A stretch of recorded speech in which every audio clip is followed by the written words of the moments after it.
Como sempre, os filmes acontecem, parece que eles é que buscam você, não é você que busca o filme, é uma coisa curiosa.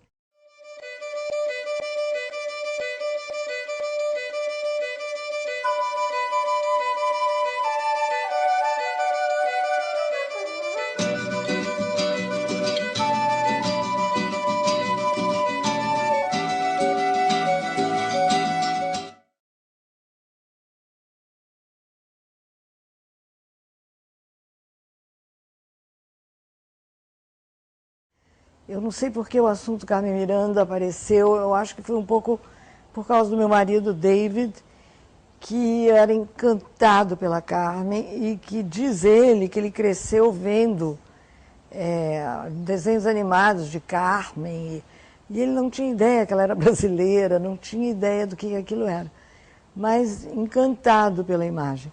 E eu achei isso uma coisa curiosa, porque para mim havia assim um certo mistério, quer dizer, eu me lembro que eu cheguei para minha mãe, nós viemos ao Brasil para uma visita, e eu disse, eu vou fazer um filme sobre a Carmen Miranda. E ela disse, minha filha, aquela criatura horrorosa. E aí eu achei isso incrivelmente curioso, porque havia uma coisa realmente de classe, uma coisa assim, uma coisa sobre Carmen que ela era considerada, não sei, vulgar, ou quando a gente entrevistou o jornalista, esqueci o nome dele agora, depois eu vou lembrar, que fala, ele diz que o problema com a Carmen é que Carmen cantava uma música, que era o samba, que era considerado música dos negros, ainda no Brasil. E que o público brasileiro achava que, quer dizer, a elite brasileira, que era assim uma vergonha, aquela moça tá lá fora com aquelas bananas na cabeça, aquela coisa toda, e cantando aquelas músicas. Isso me deixou assim assombrada. Eu digo, o que é isso? Como que as coisas são, né? Estranhas e como é que elas acontecem. E havia isso. E mamãe, que era assim, uma pessoa bem tradicional e conservadora, veio com essa história de que essa mulher era horrenda. E ela ainda veio com uma história de que ela tinha ido para a Europa num navio, uma vez com a família, com minha avó e tal, e que Carmen estava nesse navio. E que uma noite ela cantou, fez um show no navio. E é engraçado porque no final do filme, eu vou pular assim para o final porque faz sentido em relação à minha mãe, eu tinha escolhido o Eric Barreto para fazer a Carmen inventada por Hollywood, fazer uma... E o Eric, a gente filmamos aqui nessa varanda, uma cena em que ele está dançando e a gente jogou bananas pro alto e filmou as bananas com ele e tal. E minha mãe veio aqui para cima, ela já estava bem velhinha, com a enfermeira. E quando ela viu o Eric, ela achou ele lindo. E ela disse, mas que lindo! E aí o Eric, com muito jeito, e ela já estava meio esclerosada, abraçou ela. E eu filmei, eu incluí isso no filme, que havia sido quase que quer dizer, que foi uma reconciliação de mamãe com a Carmen, né? E a minha com aquela história toda, né? Mas é um filme, eu gosto de chamar ele de uma biografia afetiva, porque ela não é uma jornalística, não é uma coisa assim, eu não estou interessada só nos fatos, eu estou interessada assim numa coisa que juntou ali no assunto de Carmen diversas coisas que me interessavam, como a questão da mulher, a questão da relação Estados Unidos e os outros países, da América do Sul, no caso, e uma outra questão, que era a questão também da tradução, de você ter que se traduzir quando você vai para fora. E você ter que, como você diz, agradar ao estrangeiro ou procurar se explicar. E essa coisa da explicação é uma coisa muito cruel, porque você se perde nela também. Alguma coisa não passa. E no caso dela, houve uma leitura errada dela. Quer dizer, eles viram nela uma pessoa hilária, porque eles não entendiam nada que ela cantava, porque eles não entendiam português. E aquilo fixou uma certa caricatura. E quando Carmen era aquela mulher de um talento extraordinário, aqui no Brasil ela já tinha uma vida profissional, ela já tinha sido um sucesso estrondoso, e de repente ela chega lá e é uma coisa assim, uma infantilização, uma coisa assim, de uma palhaçada, sei lá o quê, que foi me doendo demais, assim, eu não podia olhar aquilo. E eu discutindo isso uma vez com o Aloysio de Oliveira, né, que o Aloysio disse, não, não, Helena, isso é um equívoco. Ela estava felicíssima, porque ela era uma pessoa muito corajosa, né, quer dizer, ela ir para os Estados Unidos como ela foi, sem falar uma palavra de inglês, e chegar lá e conquistar, quer dizer, da maneira que ela conquistou, não existe na história nem do cinema americano uma ascensão tão vertiginosa. O porquê, eu não sei. O próprio Luiz disse que ele não sabia, que às vezes ele achava que era uma questão de hipnotismo, e quando ele via ela cantar e ele olhava para a plateia, que a plateia ficava... As pessoas ficavam sem fôlego, porque ela tinha um carisma que era muito especial. E ela tinha uma coisa muito inteligente também, que eu acho, desconfiei sempre, que Carmen, desconfiei não, tenho certeza, que ela sabia de tudo que estava acontecendo. Que ela aceitou aquele papel, que ela, profissional, eu vou fazer o que eles querem, eu vou fazer o que eles querem. E o que o público, o Aloysio dizia, adorava nela, era a capacidade dela de, uma coisa que os ingleses fazem muito bem também, de se fazer, como se diz, se criticar a si mesma, de se... Ela fazia as piadas, o humor dela era um humor que a incluía, assim, como ela fazia possível aos outros se identificarem com ela, porque ela era de uma honestidade total.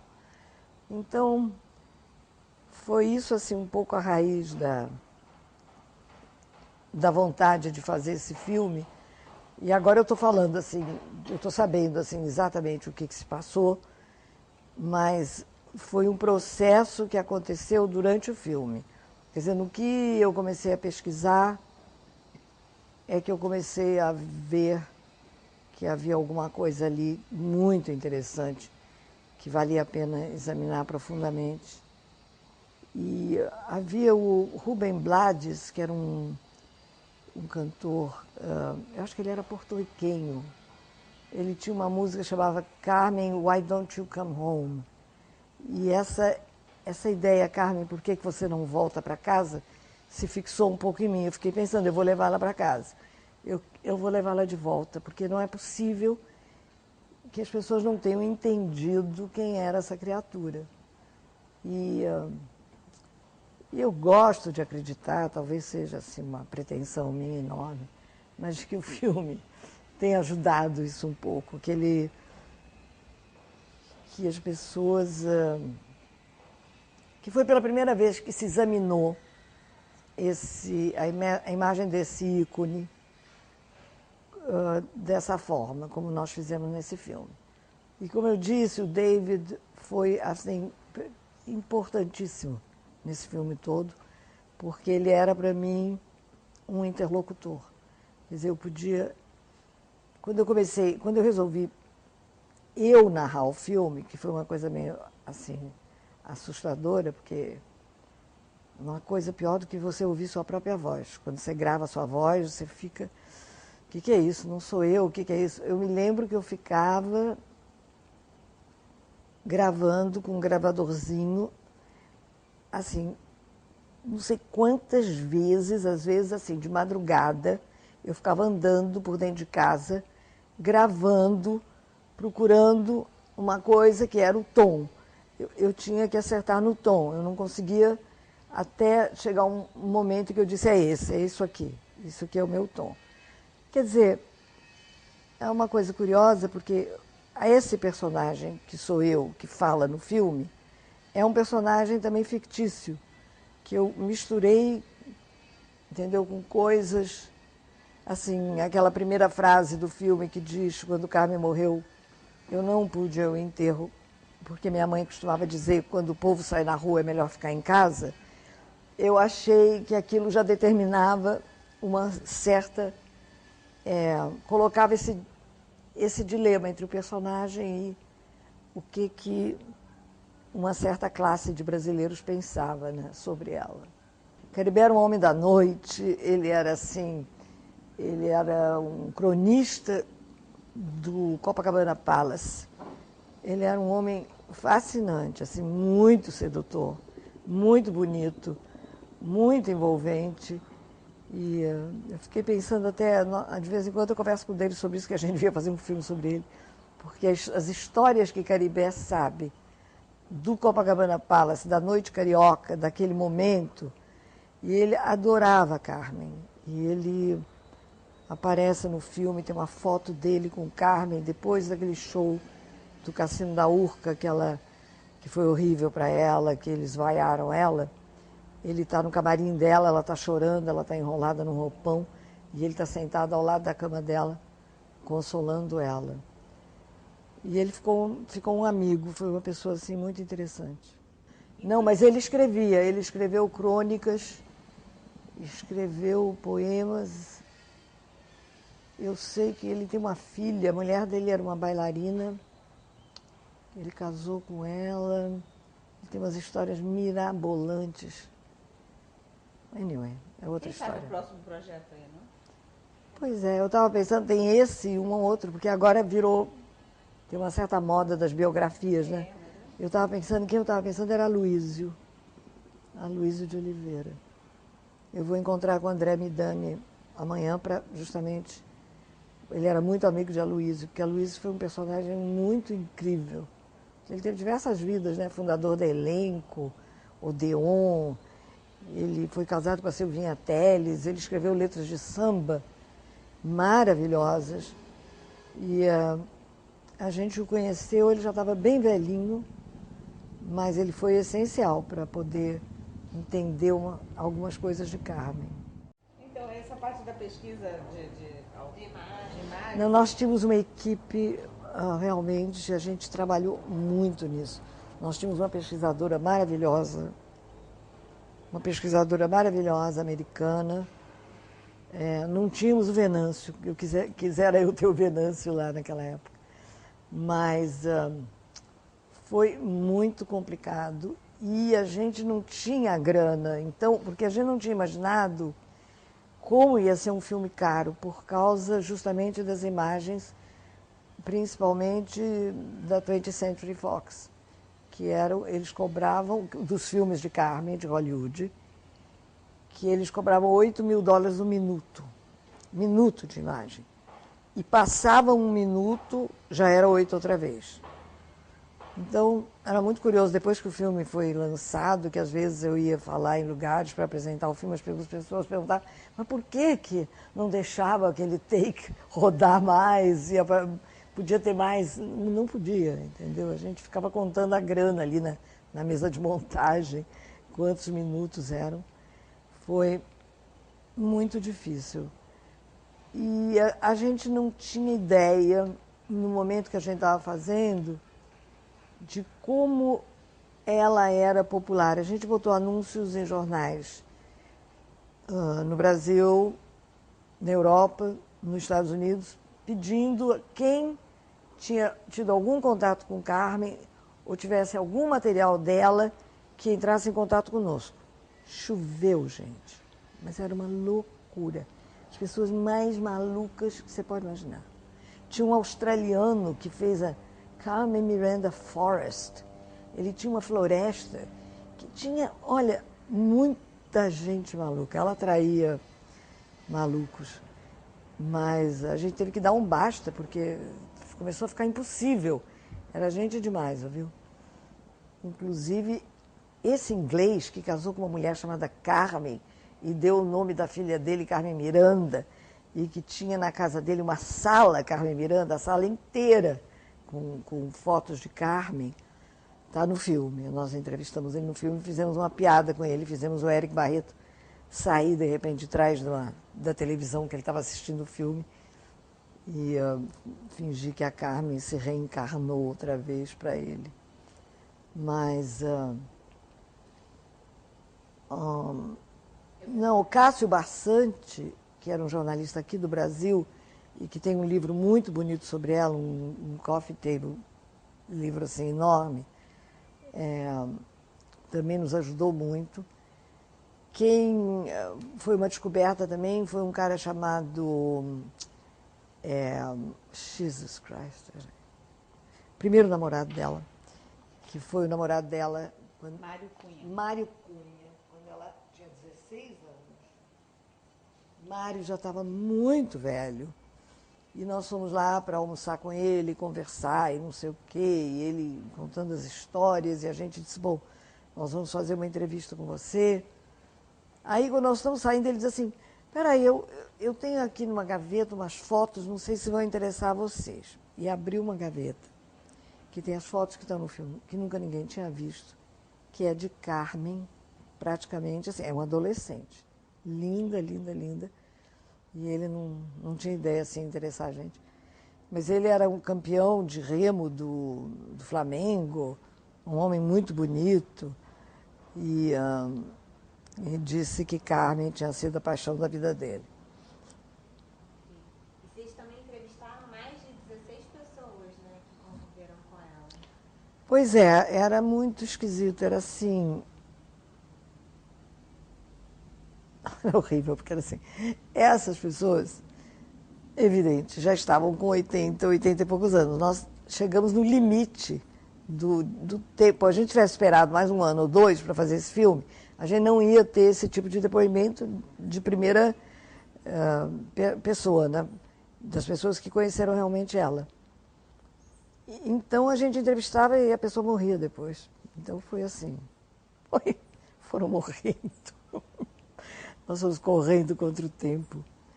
É impressionante. Quem não morreu ainda, graças a Deus, foi a Rita Moreno, que é maravilhosa.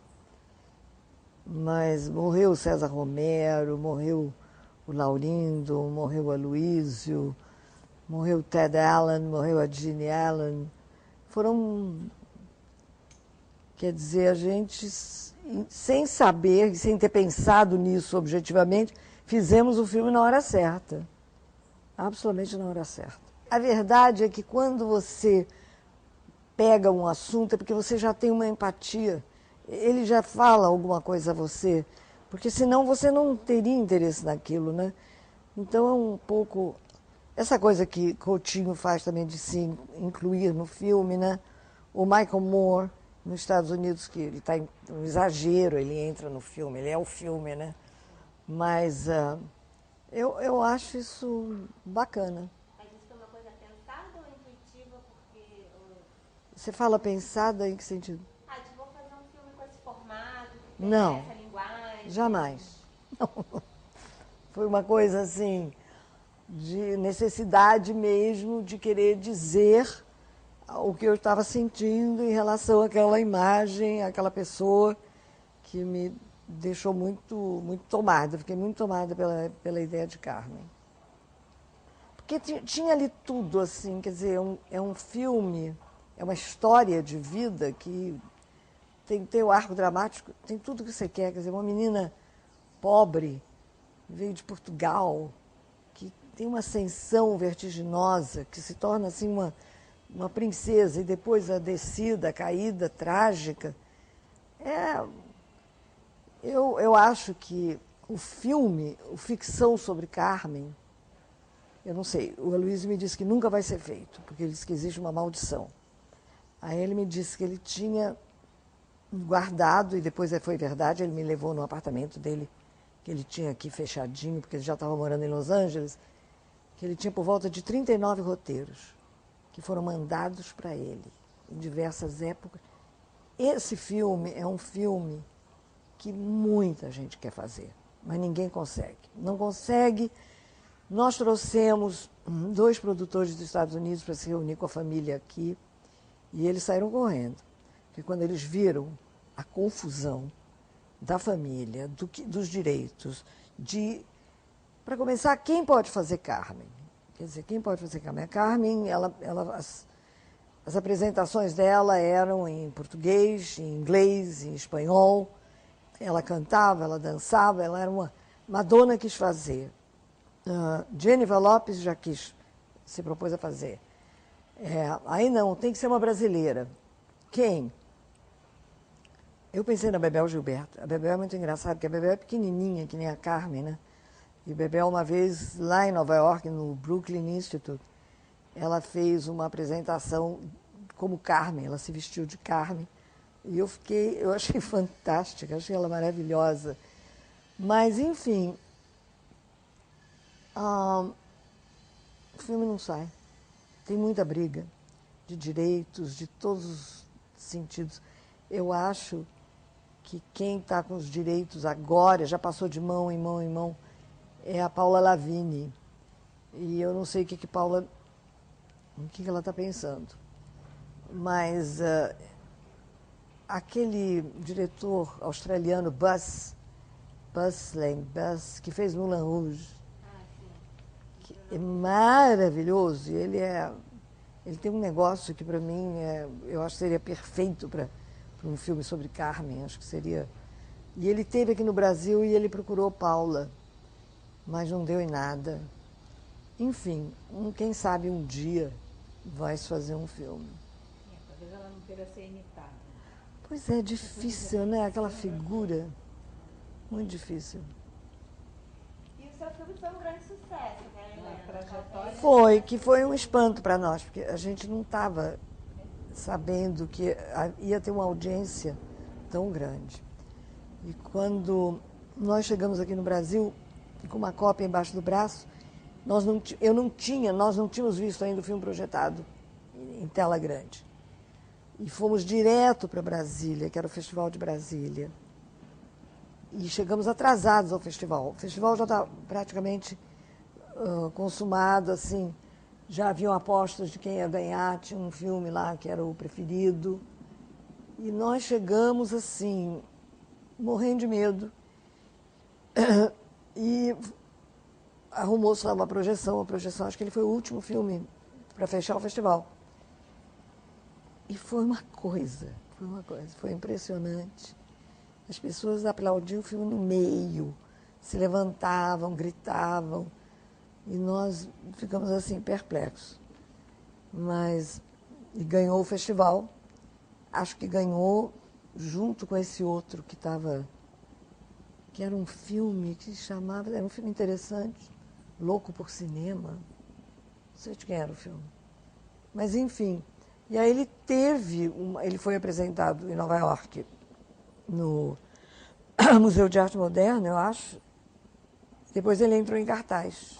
Ele entrou em cartaz no Film Forum, em Nova York, e ele entrou em cartaz em todas as cidades americanas, em todos os cinemas de arte que ele passou. E teve crítica, todos os jornais, todos. Assim, o que eu tenho de material de arquivo de Carmen é uma coisa impressionante. Agora eu não estou me lembrando qual foi o filme, mas, enfim, era sobre a questão racial no Brasil e havia uma revista que estava abrindo no Brasil, que era uma revista para negros. Ela era... não me lembro mais. Toda a direção dela, os editores, todos eram negros. E era uma gente muito interessante. O escritório era em São Paulo. Raça, talvez? Como é? Raça. Era Raça. E como chamasse você sabe o nome do editor, diretor? Era um cara bem interessante. Eu sei de memória de ver essa revista. Olha só, é isso mesmo, Raça. E aí, eu sei que, por exemplo, você sabe, eu entrevistei a família toda, Pitanga, Benedita, Camila, tinha mais uma pessoa, eles eram 4 ou 5, entrevistei a família naquela época sobre essa questão racial no Brasil. E, enfim, eu não vi nunca mais esse filme. Nós fizemos para o canal, foi projetado lá na Inglaterra e tal, eles acharam o máximo, mas eu não vi mais esse filme. E aí você volta para o Brasil, é isso? Porque em 2004, aqui pela nossa linha do tempo, depois de 97, o seu próximo filme já vai ser em 2004, Vida de Menina. E antes disso, eu fiz um filme chamado Made in Brazil, que foi para um canal, foi no Canadá, daquela história do Santa Cruz do Capibaribe, que as mulheres em Santa Cruz do Capibaribe tomaram conta do mercado, da cidade. Eu falei, acho que sobre isso na outra. Eu fiz isso antes de Vida de Menina. Um filme de época. E também uma coisa que me interessava, um personagem feminino muito forte. Assim, uma menina rebelde, questionadora e incrível, porque ela escreve esse diário dos 13 aos 15 anos. Uma criança. E esse diário, ela para de escrever, ela guarda e ela vai publicá-lo quando ela está com 60 e poucos anos. E eu achei o diário maravilhoso. Foi muito difícil de adaptar, porque era um diário que havia uma entrada todo dia, quer dizer, não havia uma história central. E eu tive que trabalhar, construir isso com a Helena Soares, que foi minha roteirista, que foi maravilhosa. E eu guardei as versões de roteiro toda que nós fizemos, é hilário, porque a gente fez cada maluquice. A gente tentou entrar por diversas portas, abrir todas as possibilidades e acabamos voltando para uma coisa absolutamente óbvia e clara e singela desde o começo, que o diário era o que devia ser, não tinha que inventar muito mais a respeito. Mas, assim, nós tivemos que fazer uma seleção rigorosa, porque eram muitos episódios, muitos episódios. E a geração que leu o livro reclamava, às vezes, mas você não botou aquele episódio, que era o meu favorito, ou o outro. Quer dizer, não dava para botar os episódios todos. Mas a Ludmilla houve um processo de seleção muito grande. Eu entrevistei muitas atrizes. Havia no final uma dúvida entre Mariana Ximenes e Ludmilla. E Mariana... o problema com Mariana é que Mariana era bonita demais. Ela parecia uma Barbie, ela era tão bonitinha. E eu queria Helena uma coisa assim mais... que ela pudesse ficar bonita, que ela pudesse ficar feia, que ela tivesse uma cara mais perto do que eu imaginava o personagem. Para mim foi uma experiência assim, meio assustadora. Eu fiquei com medo. Que é sempre bom. Acho que ter medo é sempre um sinal assim, de que você está sabendo mais ou menos o que você vai enfrentar, né? Mas eu, antes de sair dos Estados Unidos, eu fiz o Actors Studio. Eu fui e o diretor era o Arthur Penn, que foi assim um privilégio poder ver ele dirigindo. E ele dirigia, quer dizer, muitos atores famosos que vão lá para ficarem ensaiando, porque se eles não estão fazendo filme e ficam parados muito tempo, eles usam o Actors Studio para treinarem, para poderem se exercitar, né? Então eu vi diversos, Harvey Keitel, vi diversos atores sendo dirigidos pelo Arthur Penn, que era uma mão de ferro, assim, com eles, assim, uma pessoa realmente... Eu vi ele uma vez fazer uma coisa com uma atriz, eu não sei quem era ela, uma pessoa conhecida, que ela não conseguia fazer a cena, e ele ficava fazendo ela voltar, e ela estava quase chorando, e... Aí ele pegou e disse assim, você vai fazer uma coisa, você vai tirar a sua calcinha. E o outro personagem, ele não sabe, ninguém sabe que você está sem calcinha, só você. Você esconde essa calcinha e você vai ficar sem calcinha. Foi uma maravilha. Porque o que aconteceu foi que eu acho que aquilo deu a ela uma fragilidade, uma coisa assim, uma ideia de que ela tinha que esconder alguma coisa mesmo, ou que ela estava insegura, e ela foi fantástico, deu tudo certo. Eu fiquei pensando nessa técnica, eu disse, um dia eu tenho que usar isso também. Foi incrível. E o trabalho com a Ludmilla, você fez todo esse trabalho de direção? Lógico, porque eu estava muito preocupada, porque Lud era mais velha do que o personagem. Ela já estava com 18 anos, o personagem tinha entre 13 e 15. E eu tinha muito medo que ela tentasse se fazer de infantil ou de garotinha. E eu acho que isso seria um desastre. Então, a linha foi sempre essa, que ela teria que se assumir. Estava pouco me importando se a pessoa também não tinha 15, tinha 16, era uma adolescente, acabou. E foi um prazer trabalhar com ela, porque ela é muito inteligente. Então, ela entendeu o personagem desde o princípio. E ela é muito estudiosa, muito obcecada. Ela ficava lá em Diamantina, onde nós ficamos quase 3 meses. Foi incrível a experiência. A Ludmilla era de uma disciplina fantástica. Ela se recolhia cedo, ela acordava cedo, ela ia fazer o exercício dela, ela se isolava do resto dos atores, ela ficou concentrada no personagem e eu acho que ela fez um trabalho maravilhoso. Eu fiquei com muita pena que ela não ganhou um prêmio de melhor atriz, porque eu acho que ela merecia. É um curta de 1970, meio-dia, em plena ditadura, em que o fio condutor é o proibido Caetano. Aí queria que você falasse um pouquinho lá de 1970, antes de passar. Foi curioso, eu não sei, porque foi um momento realmente que estava todo mundo muito... Era um momento muito difícil, assim, com essa questão do golpe militar, e eu fiquei com essa ideia dessa música de Caetano sobre a questão da autoridade.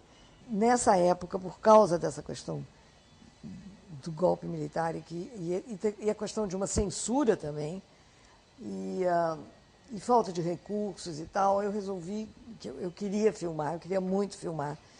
E eu pensei no filme do Vigo, do Jean Vigo, Zéro de Conduite, e também o Quatre Cents Coups, do Truffaut, que também se passa dentro de uma sala de aula. E eu construí, então, essa história de um menino que não quer, que faz, como é que chama isso, gazeta, que não vai à aula, que resolve matar a aula, e que ele tem uma fantasia de que ele destrói a escola inteira, que a escola cai. Quer dizer, era uma coisa meio doida esse filme, mas, inclusive, eles matam o professor. Então, eu fiquei com esse filme meio engasgado, assim, porque eu achei depois que era uma coisa que não estava certa, que era uma coisa sobre a violência, que te envolvia criança. Eu sei lá, eu um pouco que escondi esse filme por alguma autocensura, não sei. Mas é engraçado porque o menino que faz o menino do filme é o Farcas, o irmão do Pedro Farcas. Qual era o nome dele? João Farcas. E agora a Zita Carvalhosa me convidou para São Paulo para um festival de curtas e chamou esse filme. E chamou o João. O João nunca tinha visto. Ele agora é um homem barbudo lá, um senhor. E ele ficou muito comovido. E foi fotografado pelo João Marreco. Quem trabalhou comigo foi Teresa Trautmann, como assistente. E eu filmei em 35. Eu queria ter uma experiência com 35 e filmei em 35. É um filme tipo 10 minutos. 15 mas acontece tudo lá nesses 10 minutos. Ele nunca foi mostrado. Não, ele nunca foi mostrado. Ele foi mostrado depois, a Zita mostrou. Gente, acho que esse negócio, Festival da Cachaça, Cine Clube Cachaça, acho que mostrou também. Foi mostrado nos festivais alternativos e, assim, marginais. E Caetano, eu nunca pedi licença a Caetano para usar essa música, porque como não era um filme comercial, nunca foi exibido nem em festival, nem em lugar nenhum. Mas eu, assim, com o passar dos anos, eu comecei a gostar mais dele. Eu hoje gosto muito dele. Na verdade, eu estou percebendo também que você vai engatando vários sucessos de público, né? Porque são 3 filmes que fazem grande sucesso. Carmen Miranda, depois O Vida de Menino e O Palavra Encantada também, né? Que você investiga a relação entre literatura e música. Como é que foi transitar entre esses personagens, grandes personagens, né, da cultura popular? Olha, foi difícil no sentido que, assim, me incomodava o fato deles serem pessoas tão famosas que eu fiquei pensando, entendeu? Eles já devem estar entediados de darem tanta entrevista. O que eu posso perguntar que nunca ninguém perguntou? Aliás, Chico é que me disse isso, porque eu disse, Chico, eu não sei, você deve estar já entediado de responder a tantas coisas. Ele disse, não, mas me faz uma pergunta que nunca me fizeram. Aí eu disse, bom, agora que vão ser elas. Mas, assim, eu acho que foi muito importante uma intimidade na entrevista. Eu queria chegar muito perto deles, não como estrelas, mas como pessoas, né?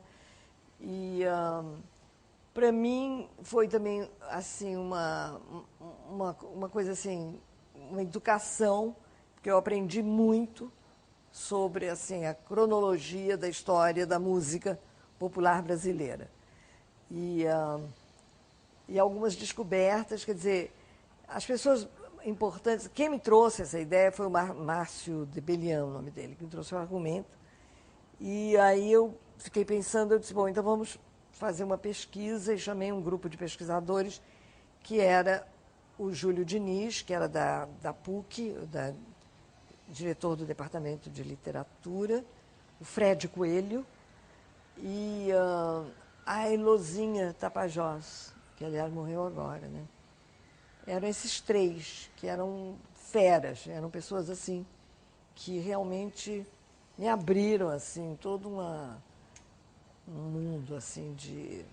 Eu acredito muito, assim, nessa questão da pesquisa, entendeu? Dos assuntos que você vai falar. E eu acho que cada filme é como se você fizesse um grande curso intensivo. Você sai de cada filme alimentado, ou você aprende alguma coisa. São uma revelação, assim, sempre acontece com cada filme, eu acho, pelo menos para mim. E as pessoas essenciais também, além desse grupo de pesquisa, foi o Antônio Cícero, o Luiz Tati, Antônio Cícero, Luiz Tati, e tinha mais um, que eram essenciais. Não é o Tom Zé, não. Era uma outra pessoa que era um teórico. Wisnik. Então eu tinha 3 feras, assim, que realmente eu fiz muitas horas de entrevista com eles, que depois, evidente, foram reduzidas mas que ficaram guardadas. Aquilo ficou como um arquivo maravilhoso, assim, da história da música e de reflexões e essa ideia, aliás, veio do Lenine, dos trovadores, a relação dos trovadores com a música do Nordeste, dos cantadores, como é que chamam os... repentistas. Achei isso absolutamente genial. Genial. Então, eu acho que foi um filme que começou com essa ideia só de ter essas apresentações desses diversos músicos e a relação deles com a literatura, o que havia inspirado eles, entendeu, na literatura, acabou sendo também uma reflexão sobre, talvez, assim, a nossa identidade, de onde vinham assim, as origens. E isso também aconteceu muito na mesa de montagem com Jordana, que é uma... Não, com Jordana não, perdão. Diana Vasconcelos. Com a Diana, que é fantástica. Bom, aí depois, o último filme que você fez foi em 2013, O Alma da Gente, é isso? Ah, é verdade, porque o Alma da Gente, nós filmamos em 2 etapas. Passaram-se 10 anos quando nós retomamos o filme. Quer dizer, a gente foi filmamos os ensaios com o Ivaldo Bertazzi, as crianças, e como se diz, as estreias, a estreia em São Paulo, a estreia no Rio, e guardamos esse material. Foi antes de Vida de Menina, e fomos fazer Vida de Menina. E esse material ficou guardado durante 10 anos. Nós voltamos à maré e fomos procurar os personagens que nós mais tínhamos focalizado durante a filmagem e para ver o que tinha acontecido com cada um. Isso é a Alma da Gente. É um filme que tem essa passagem de tempo. Vocês voltam ao Ivaldo também? Voltamos ao Ivaldo, entrevistamos o Ivaldo, mas Ivaldo não está no filme, ele só está no filme no presente, no passado. A entrevista que eu fiz com ele, porque eu tinha muito medo de calcar o filme demais no Ivaldo, porque o filme não era sobre Ivaldo. Ivaldo é uma pessoa tão forte, tão assim, ele ocupa um espaço tão grande, ele tira o oxigênio do ar, que eu não queria. Eu queria que ficasse nas crianças. Então, eu não usei aquela entrevista. Uma pergunta, uma curiosidade que eu fiquei, né? Por que depois do Vida de Menina você não teve vontade de voltar para ficção? Vontade tive, mas... Não sei, eu acho que o tempo... Acontece algumas coisas, pelo menos comigo, é que de repente cai a ficha, aparece uma coisa, eu não fiquei procurando. Não sei te dizer exatamente por quê. Não tem motivo de ser mais difícil de produzir no Brasil, talvez? Sim, tem essa coisa infernal, que são esses editais e essas exigências, e que isso é realmente desanimador. Mas eu estou com um projeto que me interessa, que é mas aí já é uma coisa mais reportagem, é uma coisa para televisão, que é sobre a questão do aborto. Que eu acho que é uma questão, assim, da maior importância, descriminalização, e eu acho que tem um momento acontecendo agora com as mulheres, de uma volta a um certo feminismo, alguma coisa que está dando um gás, talvez, para uma possibilidade de abrir esse assunto para ele ser debatido, né? Porque é um assunto que a sociedade brasileira tem que debater, porque é um escândalo isso. Porque aqui aconteceu aquelas 2 mulheres que morreram, né? A Jandira e a Elisângela, que voltou tudo à tona outra vez, né? Porque foi para os jornais e foi um escândalo. E logo depois, uma moça foi acusada pelo médico. Uma coisa horrorosa, uma menina de 19 anos, ela foi procurar um médico, ela tinha tentado um aborto ela mesma e ela estava mal, foi para o hospital, ele fez a curetagem, sei lá, ok, e depois entregou ela para a polícia. Quer dizer, o tal sigilo médico, aquela coisa toda, né, não adiantou nada. É horrível. Então esse é o seu projeto agora para a Radiante Filmes? Não sei, eu tô com a Marisa Leão, que é produtora, e Marisa está me ajudando, e nós vamos ver se vai acontecer, né? O GNT está interessado, mas ainda não tem nada concretizado. Tem uma outra coisa também interessante, existe uma mulher chamada Milu Vilela, que é uma mulher, a dona do Itaú, do Banco Itaú, da família, e a família queria que eu fizesse alguma coisa sobre ela. Mas, assim, são projetos, eu não sei se vai rolar, se não vai rolar, estou pensando. E, assim, queria só que você falasse um pouquinho sobre a Radiante Filmes, que é uma coisa que é um aspecto interessante, né, de produção, de uma empresa. Quando surgiu, como surgiu e... Na Radiante, quer dizer, quando nós estávamos vivendo, eu estava vivendo fora, porque o David é americano, sempre viveu lá, nós tínhamos o International Cinema, em Nova York, que era a nossa companhia, o nosso escritório.